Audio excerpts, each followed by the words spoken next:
오늘 여러분들이 복음을 듣기 위해 여기 앉아 계신데, 복음 중에 복음은 하나님께서 나를 사랑하신다는 것입니다. 이 세상에 더 없는 그 사랑으로 하나님이 나를 사랑하시는 것입니다. 그 사랑이 바로 예수님의 십자가입니다.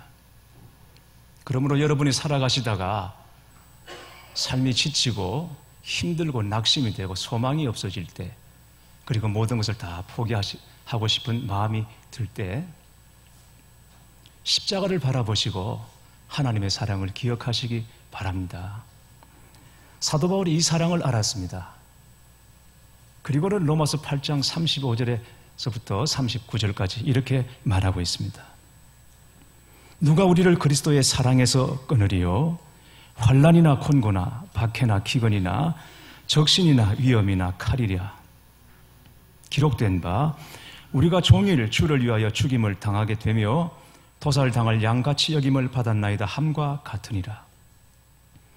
그러나 이 모든 일에 우리를 사랑하시는 이로 말미암아 우리가 넉넉히 이기느니라. 내가 확신하노니 사망이나 생명이나 천사들이나 권세자들이나 현재일이나 장래일이나 능력이나 높음이나 깊음이나 다른 어떤 피조물이라도 우리를 우리 주 예수 그리스도 안에 있는 하나님의 사랑에서 끊을 수 없으리라. 아멘. 네.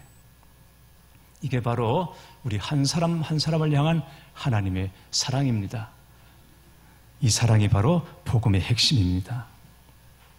이처럼 성경은 자기 사랑을 가르치고 있습니다. 자기를 사랑하라고, 소중히 여기고 아끼라고 말하고 있습니다. 그건 굉장히 소중한 것입니다. 왜냐하면 자기를 아끼고 사랑하는 것은 믿음의 표현이기 때문에 그렇습니다. 그러나 하나님 사랑과 연관해서 우리가 또 하나 알아야 할 것이 있습니다. 그것은 하나님이 나만 사랑하시는 것은 아니라는 것입니다. 나 아닌 다른 사람들도 똑같이 사랑하시고, 심지어는 교회 안에 있는 우리를 사랑하실 뿐 아니라 교회 바깥에 있는 불신자들도 여전히 사랑하신다는 것입니다. 우리가 살아가면서 이렇게 고백할 수 있습니다. 하나님은 나만 사랑하시는 것 같아요. 간혹 그렇게 고백하는 우리 성도님들이 계십니다. 저는 아주 귀하다고 생각합니다. 하나님이 꼭 나 한 사람에게만 집중하는 것처럼 그렇게 하나님의 사랑이 느껴질 때가 있습니다.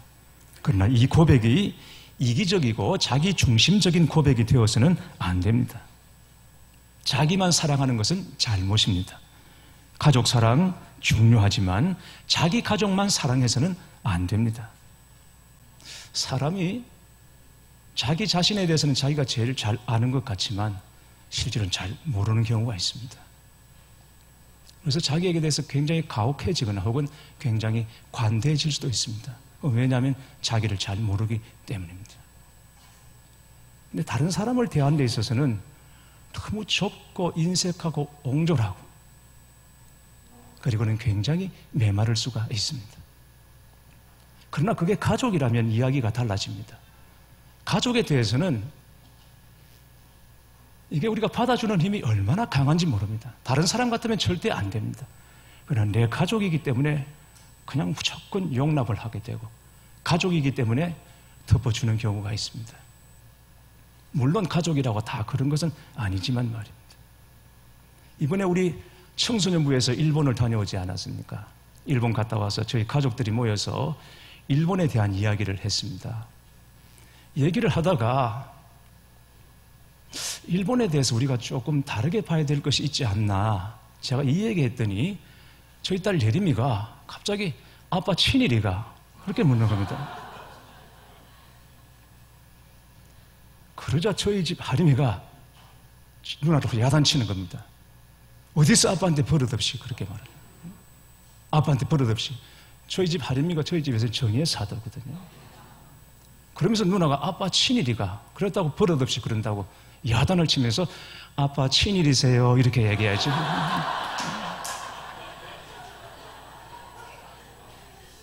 네가 더 나쁘다 이 새끼야. 그래서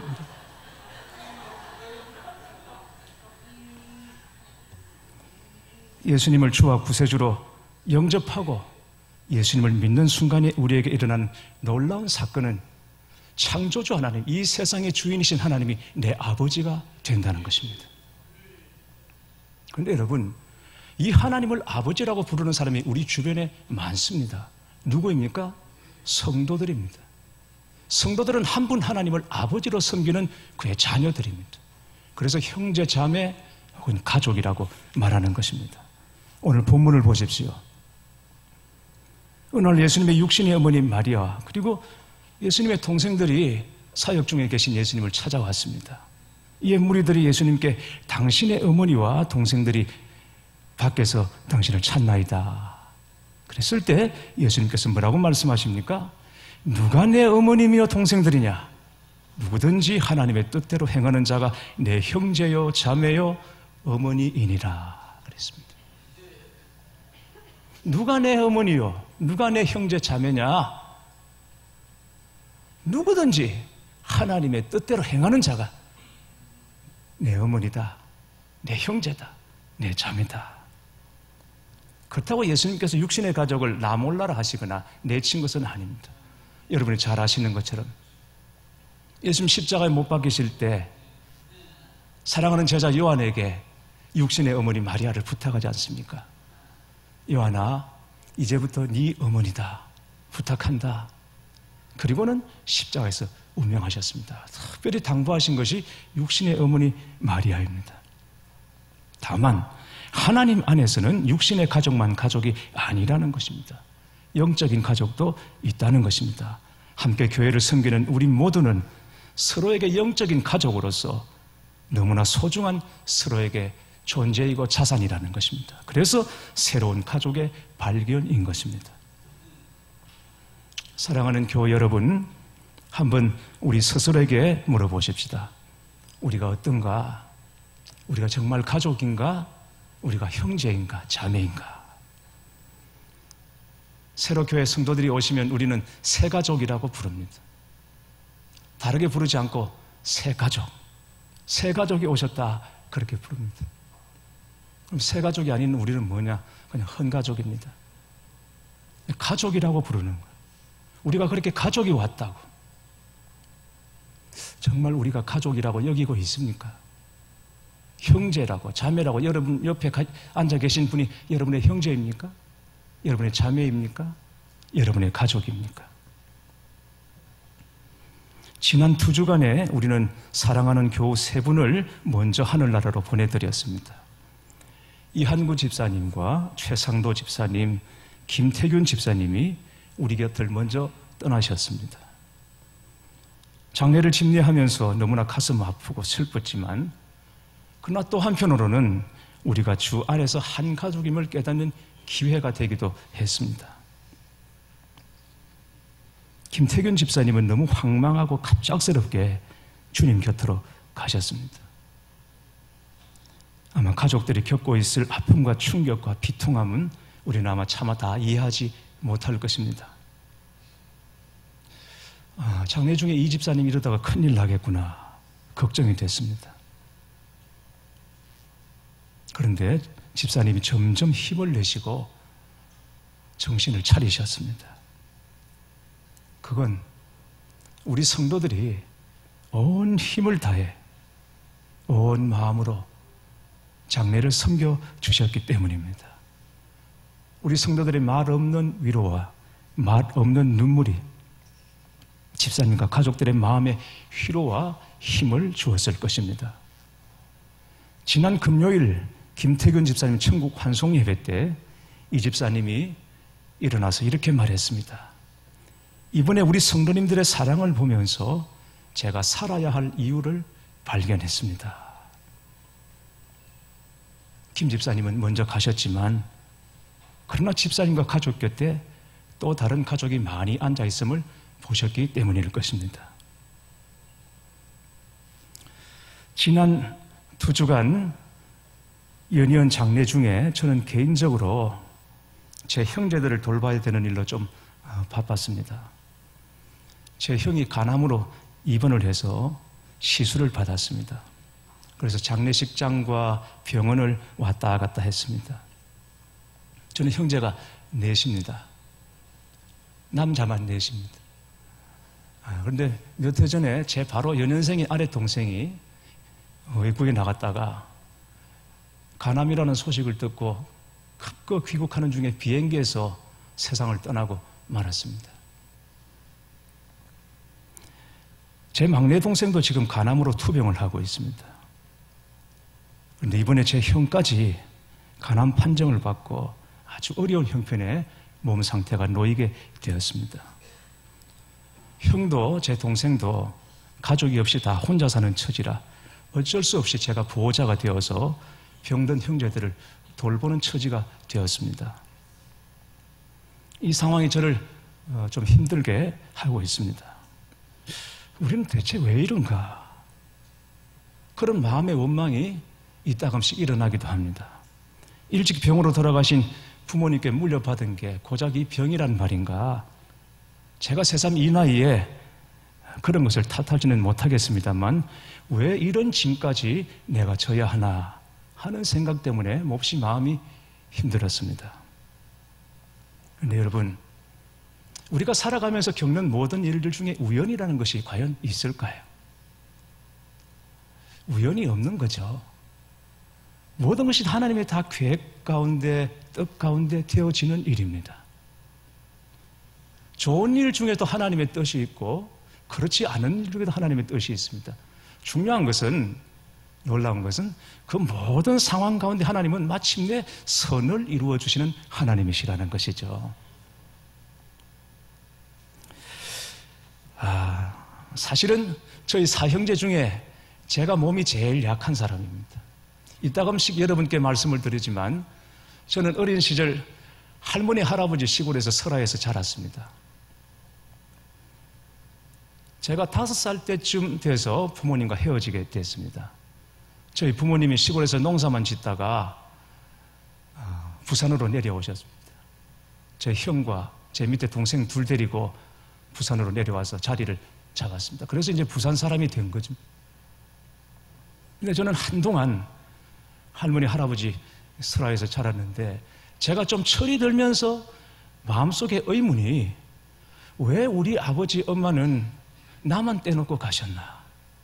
사형제 중에 왜 유독 난가? 왜 나를 떼두고 갔나? 그게 굉장히 궁금했습니다. 이 마음의 거절감, 한참 제 마음이 자랄 때 그때 제 속에 자리 잡은 것은 거절감이었습니다. 내가 부모로부터, 형제로부터 거절받았구나 하는 것. 그 마음을 부추기는 사람들이 있습니다. 동네 어른들이. 꼭 때만 되면 그런 걸로 어린 가슴에, 제가 아파있을 때 어른들은 꼭 거기 와서 확인을 해줍니다. 주워온 자식이라고. 내가 주워왔다. 다리 밑에 주워왔다고. 그럼 어른들 옆에서 맞장구를 쳐줘요. 그 재미라고 하는 겁니다. 내가 봤다. 주워오는 거, 들고 오는 거 봤다. 그 재미라고, 그냥 자기들끼리 웃자고 하는 거죠. 네, 그런 소리를 제가 쭉 듣고 자랐습니다. 그러다가 제가 왜 사형제 중에 유독 저만 시골에 남겨졌는가 하는 것을 몇 해 전 제 동생 장례식 때 알게 됐습니다. 집안의 제일 어른인 저희 작은아버지를 통해서 그 사실을 알게 됐습니다. 아버지 어머니가 형제들 데리고 부산에 내려와서 완전 바닥에서 다시 시작하고 살아야 하는데 제가 어릴 때부터 유난히 병치레를 많이 했다는 것입니다. 그런데 이제 정말 입에 풀칠하고 살기도 바쁜 그때에 병수발까지 하면 이건 살 수가 없으니까 할아버지 할머니가 그냥 하나는 떼놓고 가라, 얘는 놔두고 가라, 우리가 키울게. 그래서 저는 시골에 남겨진 것입니다. 제일 약했기 때문이죠. 그런데 보면 참 이상하죠. 가장 약했던 제가 오히려 지금은 가장 성해서 병든 형제들을 돌보고 있는 것입니다. 저는 그나마 제가 이 정도인 것이 하나님의 은사라고 믿고 있습니다. 은사가 여러분 뭔지 아십니까?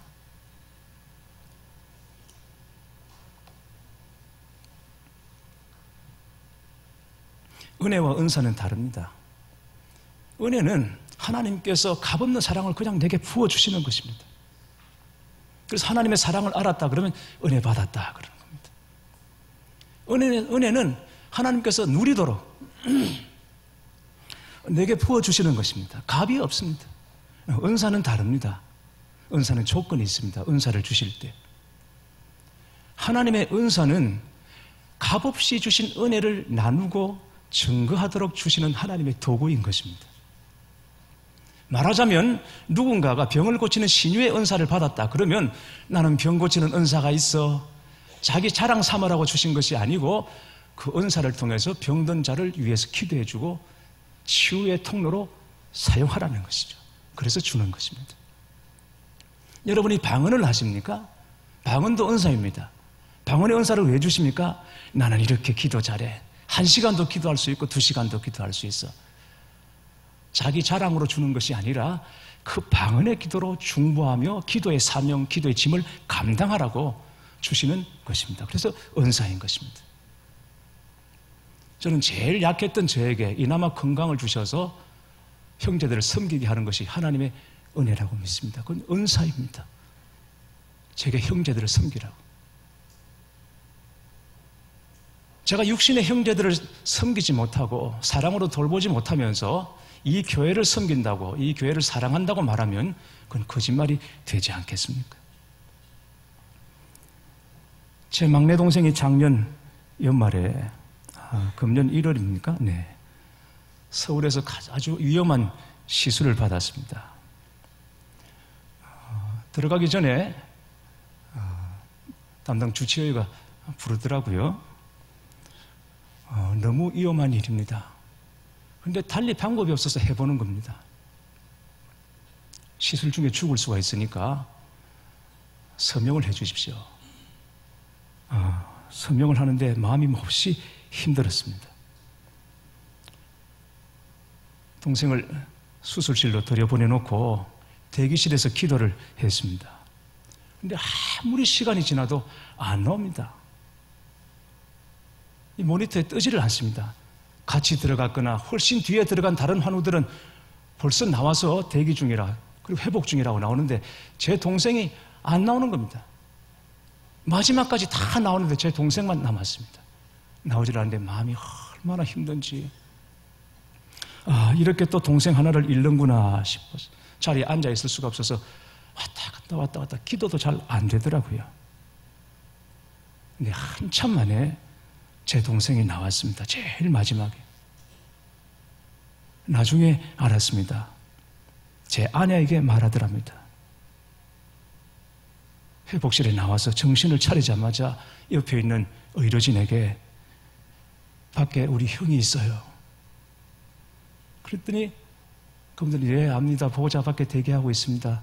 아니, 밖에 우리 형이 있다고요. 네, 밖에 지금 대기하고. 우리 형이 밖에 있다고요. 우리 형 겁 많은데 내가 안 죽었다고 빨리 가서 말하라고. 내가 안 죽고 지금 살아있다고 빨리 가서 좀 말해달라고. 자기 몸이 그 지경이 돼가지고 겁 많은 저를 위해서 온 힘을 다해 밖에 우리 형이 있다고 빨리 전해주라고 했다고 합니다. 여러분, 잘나나 못나나 혈육이라는 것이 그런 것입니다. 위오나 고오나 그래서 형제인 것입니다. 그러나 육신의 형제만 형제가 아닙니다. 하나님을 아버지로 믿고 섬기는 우리가 다 바로 형제요 자매요 영적인 가족인 줄 믿습니다. 시편 133편 1절에 보라, 형제가 연합하여 동거함이 어찌 그리 선하고 아름다운고 라고 하셨습니다. 하나님께서는 형제가 연합하고 동거하는 것을 세상에서 가장 선한 일로, 아름다운 일로 보신다는 것입니다. 그런데 교회 여러분, 여기서 말하는 형제는 혈육의 관계보다는 주 안에서 형제 자매된 성도를 말하는 것입니다. 그러니까 더 쉽게 표현하면 이렇습니다. 보라, 성도가 연합하여 동거함이 어찌 그리 선하고 아름다운고. 하나님 보실 때 가장 선한 일은, 가장 아름다운 일은 성도가 연합하는 일입니다. 성도가 주 안에서 함께 동거하는 일입니다. 여기 노트가 한 권 있습니다. 아이들이 쓰는 노트입니다.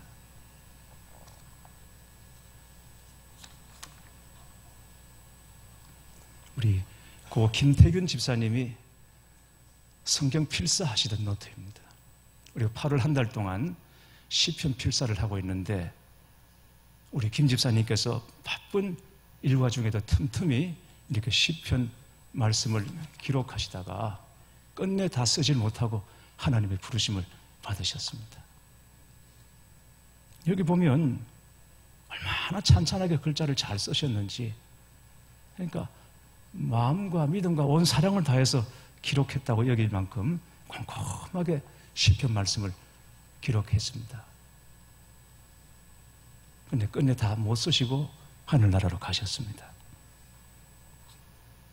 여러분 생각해 보면 우리 믿음의 여정이라는 것은 이런 것입니다.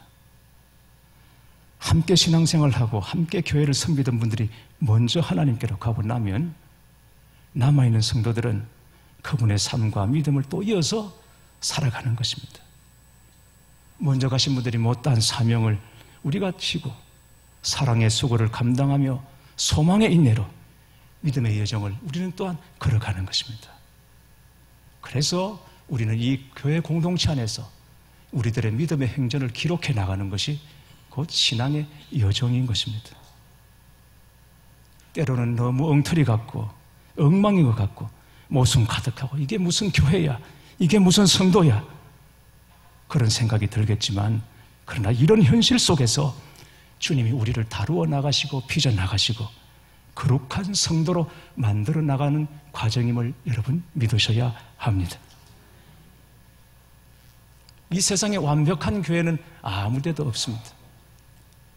여러분이 완벽한 교회를 찾아서 설령이 있어서 그 완벽한 교회를 갔다 하더라도 여러분이 그 교회에 들어가시는 순간 그 교회는 완벽한 교회가 아닙니다. 왜냐하면 여러분이 완벽하지 않기 때문입니다. 사랑하는 교회 여러분, 여기서 견디셔야 합니다. 여기서 이기셔야 합니다. 이해 안 되고 말이 안 되는 이 상황 속에서 우리는 여기서 성도가 되어야 하고 그리스도인이 되어야 합니다. 주님이 지금 우리를 그렇게 만들어가고 계십니다. 교회 여러분, 서로에게 조금만 더 마음을 써주시고 조금만 더 기도의 무릎을 꿇어주시고 기도로 성도들을 섬겨주시기 바랍니다. 우리가 주 안에서 서로를 돌봐주고 지켜주고 기도해주고 기다려주고 격려해주는 가운데 우리 모두가 새로운 믿음의 가족으로 발견되시기를 주님의 이름으로 축원합니다.